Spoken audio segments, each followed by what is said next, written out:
One of the most cyclical and meaningless arguments that will never end in hip-hop is that these new kids don't make real hip-hop conversation. It happens every time a new young crop of artists comes to prominence, and the old guard before them does not like what they are bringing to the art form. The earliest time I can remember is with Bad Boy in the beginning of the shiny suit era. This era literally had Biggie Smalls, Jay-Z, Jadakiss, and Styles P in it, and critics still did not like how they were going into a more flashy direction with their aesthetic and lyrical content. Then came the early 2000s and the ringtone era, marked by the iconic Soulja Boy vs. Ice-T beef. Old rappers hated the idea of a song with a dance trend, and making songs specifically to sell second-long ringtones. This era is a bit divided when it comes to the actual good music that came from it, because G-Unit, Lil Wayne, Kanye, and Dipset all rose to prominence here, but so did DJ Unk and Chamillionaire. When I think back on this specific era, I think that the ringtone trash might have outweighed the quality. Then comes 2007 to 2018, which to me is a second golden age of hip-hop. From Wale and Kid Cudi's 2009 freshman cover to the beginning of SoundCloud rap, I can't think of anything that people were saying that was actually bad about hip-hop. Maybe people were hating on the simplistic flows from the Chicago drill scene, but those people are really dumb, as proven by the everlasting influence of the genre still seen worldwide today. From Wiz to Currency to Big Sean to Tyga to Drake, from Dat Piff to the beginning of streaming, there was only heat being dropped. This is a fact.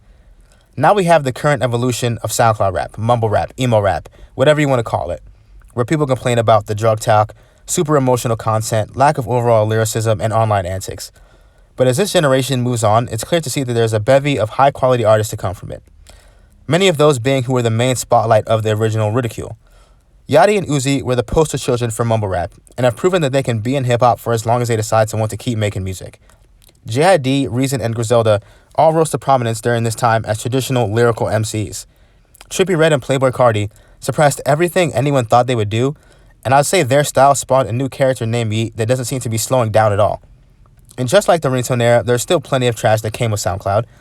The obvious names are Lil Pump, Smoke Perp, Lil Xan, and 6ix9ine. J. Cole predicted the fates of these flash-in-the-pan rappers on KOD's 1985, and his prophecy came true as seen by Perp's viral empty shows. But in this era, I think that the good music easily outweighed the bad. There's already a second SoundCloud wave with people like the aforementioned Yeet, SoFaygo, SSG Kobe, Tana, Cash Dami, and plenty more.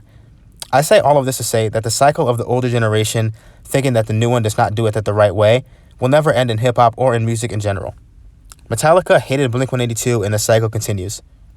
Me personally, I love learning new music trends and figuring out why things have become popular. I refuse to let my mind be nostalgia locked to what I listened to in middle school, high school, or college. And would advise you to do the same if you fancy yourself a savvy music listener and not a wait for playlists or people with a high enough follower count to tell me what to listen to ass nigga.